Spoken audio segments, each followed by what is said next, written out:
Okay, so today we are on 13.1. We're doing our second day of it. And this is about trig identities and learning how to prove. All right, so I gave this question before I started the video. Name 3 things that you could substitute in for tangent squared. I suggested that you may find one of those Pythagorean identities that are like a squared plus b squared equals c squared, except with trig.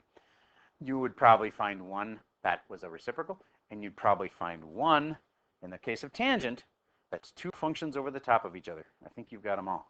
What do you got? How many of you guys had that one?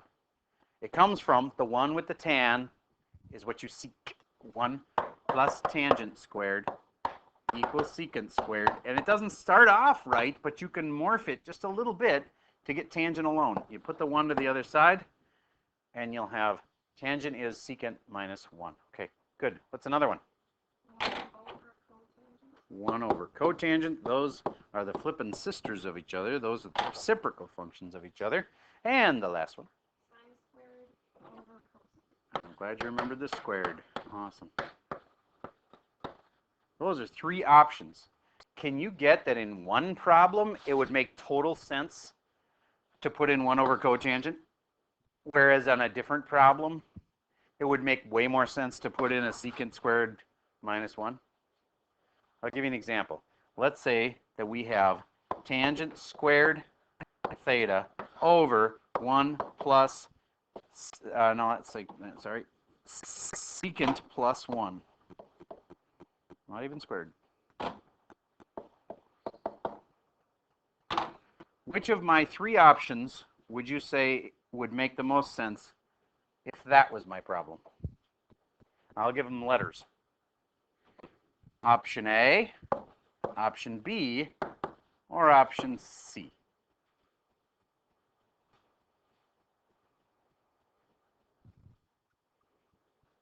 For this blue problem number 1.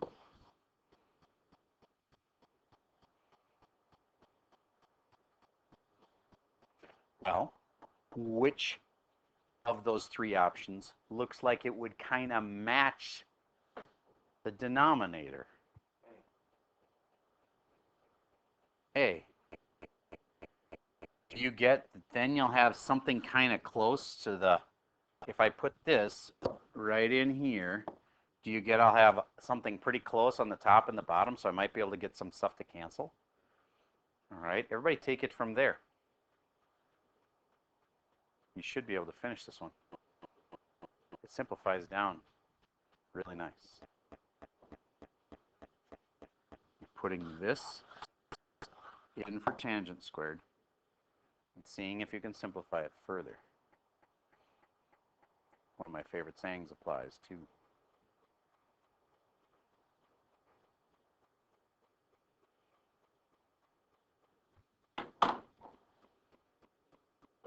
So now you have secant squared theta minus 1 over secant theta plus 1. Can I just cancel these right now? No, because you can't cancel over subtraction or adding like that. So can't do that.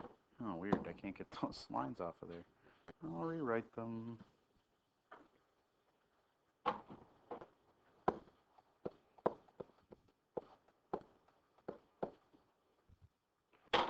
Okay. What's one of my favorite sayings that might apply? If you can factor it, you should. Which part can get factored? The top. Something squared minus 1. Where I gave you that hint before. If I had x squared minus 1, I could factor it into x plus 1 and x minus 1. I have secant squared plus 1. So I can factor it into secant plus 1 and secant minus 1. In the denominator, hold on. Yes, that was a difference of squares problem. But now do you see anything that would be handy? You can cancel. These are identical to each other, and it's a multiply problem, so you can cancel them. They're gone. The answer is secant theta minus 1. All right. I'm going to give you another function and just see what you think the options are. You're looking at this big problem, and you see a cosine in it. Give me some options. Pull out the cosine and put in, say one out loud. Cosine can come out and put in what? 1 over secant. Cosine is 1 over secant. If it was squared. Ooh. Let me think if you're right. I think that might be right. Somebody said that we could put in sine over tangent. How do you get that from cosine, though? So off to the side, I'm going to say tangent is sine over cosine. Okay, now what? So you can basically, you're just taking a one we know is true. This is an identity, and you're rearranging it. This is not one I would expect you to know, like to be like quick about, but I can't argue with you that if I rearrange this, cosine will equal sine over tangent. So can't argue with it. I would not have expected an average kid to come up with that just off the cuff, but that's cool. Okay, is there anything else you can think of for cosine? All right. How about secant squared? You should be able to come up with two things you could put in if you had a secant squared in your problem.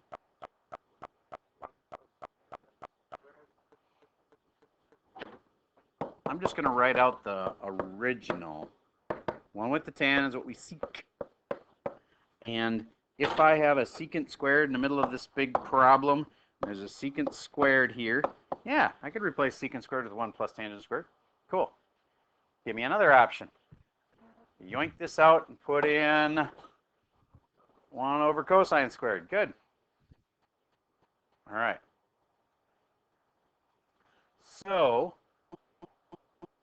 starting to get better at seeing what the options are. Now you got to get better at starting with a problem and taking something that has 2 parts and making them have only 1 part.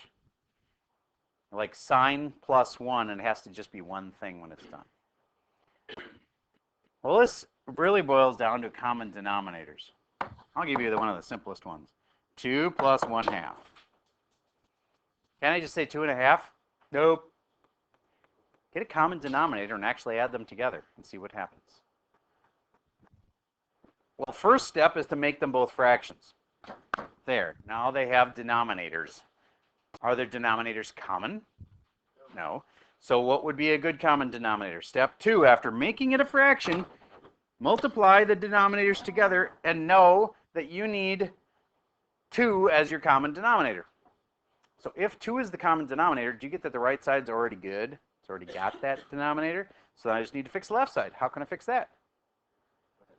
Times it by 2. If I just go around timesing things by 2, I'm totally changing things. I can't do that. But if I times by 2 on the bottom and I times by 2 on the top, why is that legal? Because you're really multiplying by 1. So do you get that the answer here would become 4 over 2 plus 1 over 2 makes 5 over 2. All right. So then, what's 1 over x plus 1? Get a common denominator. So what was my step 1? Make them fractions. They aren't both fractions yet. Make them both fractions. Then figure out what would be a good common denominator. Then make them both have that denominator. Then you could actually add them. I want to pause for a second while you give this a try. Okay, step 1, make them both fractions. Boom, they're both fractions. Step 2, get them both to know what their denominator should be. That times that, which is x. So this guy's already good. This guy needs some work. So multiply by x, and now they have a common denominator, right? So now you add the tops and you leave the bottom alone. The bottom is over x, and add the tops. 1 plus 1 times x, 1 plus x over x. There's your answer. Raise your hand if you had it right. Okay, good. Try this one. 1 over AB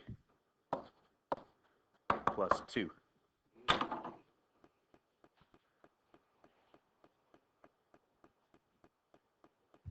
pause where you try that one. Okay. I'm going to put this as a 2 over 1. And then I'm going to say AB was a good denominator because I multiplied by denominators, and that's what I got. So then this one's good on the left side. I'm going to multiply this by AB and this by AB on the top and the bottom. That way I really didn't change it. I just multiplied it by 1. Then I have 1 plus 2AB on top all over AB. Common denominator. Raise your hand if you got this one right. All right, vast majority you did. So now you're ready to see how you'd actually use this in a proof. Okay? Prove that 1 plus 1 over x, which you can find a common denominator for and actually add together, over 1 plus x actually simplifies down to 1 over x. Now, I want to just change one little thing just to show you how this I think will make sense to you. This is fairly clean, but what if I just throw in tangent in front of every x? It's the same exact thing as it would have been. It's the same. You just have to happen to have a trig function in it. But it's the same exact concept. We need a common denominator, and the common denominator is going to be tangent of x. I'm going to pause for a second while you give this one a try. How many of you think you were able to prove it? All right. Not many, but that's okay. When's the test on this thing? Tomorrow? No, next Thursday. You got some time. All right, first, see if you can follow me through this by, please, would you start over again with a fresh screen? You don't have to rewrite this problem, but rewrite it after I make the first change. Then I'd like you to try rewriting it. All right, I'm not going to make you rewrite me putting over 1, okay? But what would be a good denominator for the top part then? Tangent. So I go tangent. You're already off? Okay, so there we go. Now the top has got a common denominator. Okay, good. So now it's on the top, I have just the top part of that fraction. I have tangent plus 1 over tangent. And now the bottom, the denominator here. Now, do I have to make that have a common denominator? Nope. I can just say divided by 1 plus tangent of x. Well, that doesn't look like tangent of x. Well, that's because you haven't flipped it and multiplied yet. There's a fraction on top and there's a fraction on the bottom that we're going to have to flip and multiply. This is going to blow some of your minds, but can't I just go like this and put it over 1? Okay. So then I'm going to flip and multiply. The top times the bottom, except flipped. When I flip that, I have 1 over 1 plus tangent of x. You still with me? I changed divided by this into times that. Okay. And now, see how it cancels? That cancels that. 1 over tangent, which is what I was trying to prove it was equal to. Except it would have been more likely that if this was an actual proof, they wouldn't have left it as 1 over tangent. They would have called it what? Cotangent. Do you get, I could have changed the proof to say cotangent over there. And then right now, all I'd have left to do is it's 1 over tangent. And 1 over tangent's definition is that it's cotangent. So, cool. All right. Let me give you another one that is similar to that. This is another one that's a good tough one. Not impossible by any means. 1 plus tangent over 1 plus cotangent. Prove that when the smoke all clears, that's just equal to tangent.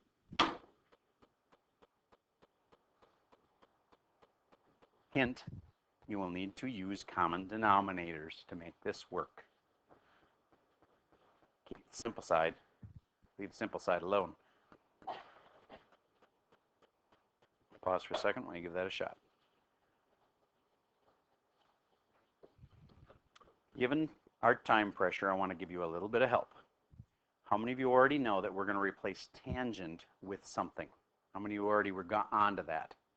All right, if you weren't onto that, we got to replace this tangent here with something. What should we replace it with? 1 over cotangent would make some sense because we have a cotangent in the denominator, right? Now, what else could you use? Sine over cosine, yeah, that's an option. But let's use 1 over cotangent because there's one of those around. And if there's another one around, they might end up canceling. But I can't do this unless I had a common denominator. Well, luckily, you know how to make common denominators.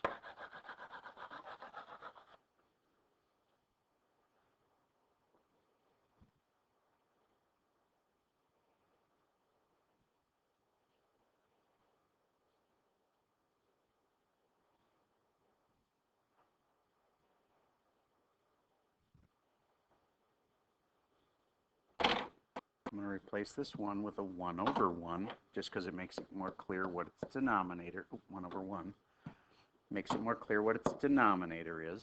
Now I'm going to multiply both sides with top and bottom by cotangent theta, cotangent theta. Now it has a common denominator.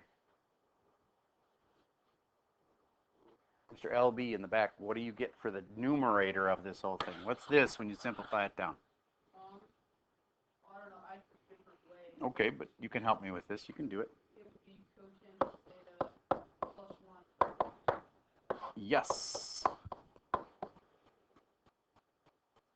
Now, would you agree that I can take the denominator and just put it over 1? So instead of dividing this whole thing by this denominator, I could instead multiply it by the reciprocal of that. 1 over 1 plus cotangent theta. And why was that good? That will cancel that. And now I have 1 over cotangent.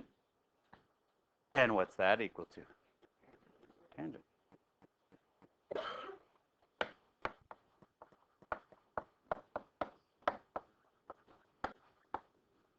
Okay. Now somebody said they had a different way, and I'm curious. I know there's lots of different ways. So, who's got a different way? I'll start with you.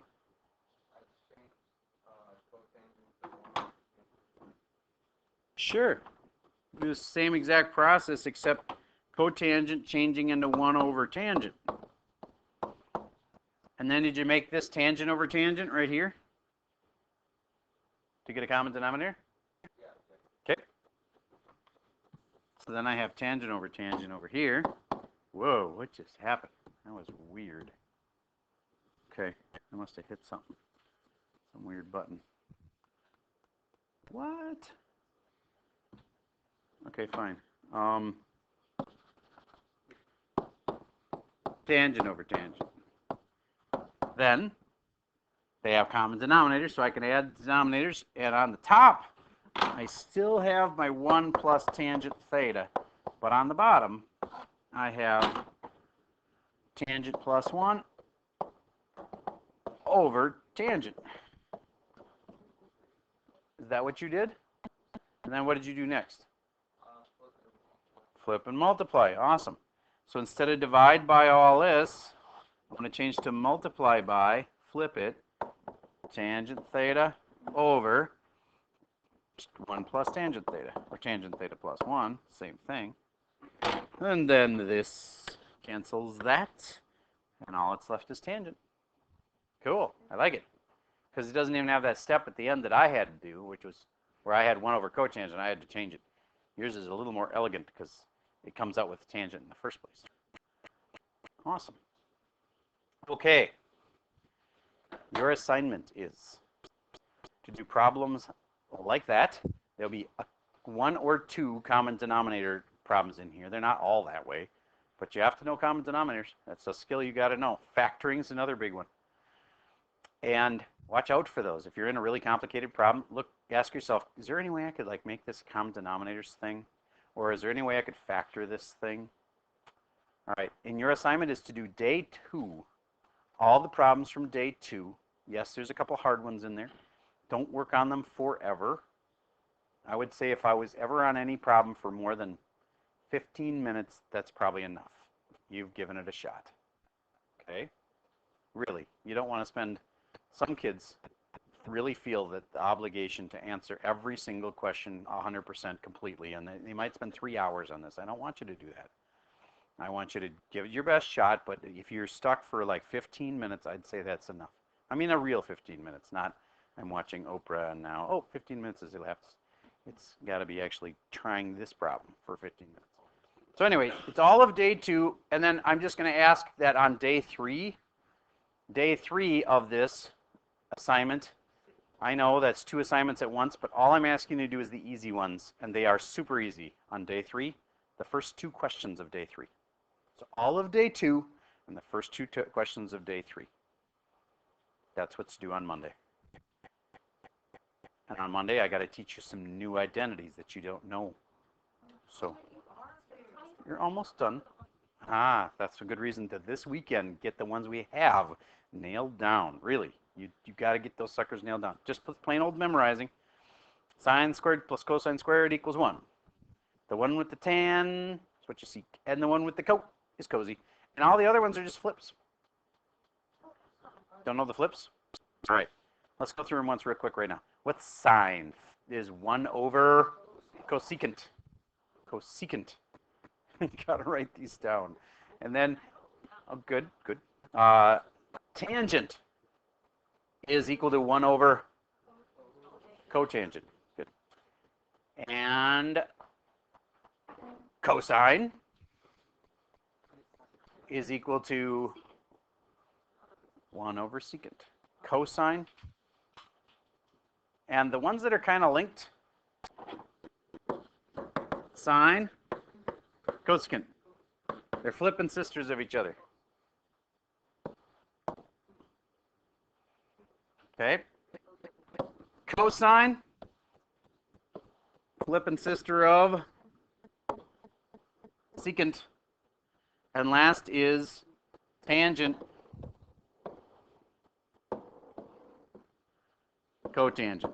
And if you want a way to remember them, to me these make total sense. Tangent and cotangent kind of sound like pilot and co-pilot. They kind of like go together logically. But S goes with a C, and your C goes with an S. That's a way to help you remember it.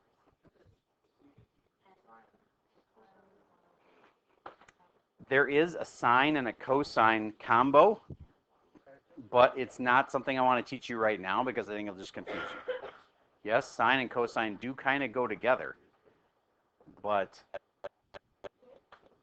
you don't know about those yet. So one thing at a time. So if you get the ones I've told you so far, which are the reciprocals and the Pythagorean ones, you got to have those down over the weekend, period, because then I teach you 2 new ones that you can use. Think of it as 2 more tools in your toolbox to be able to do those hard problems on Thursday. And that's all I got for you for today.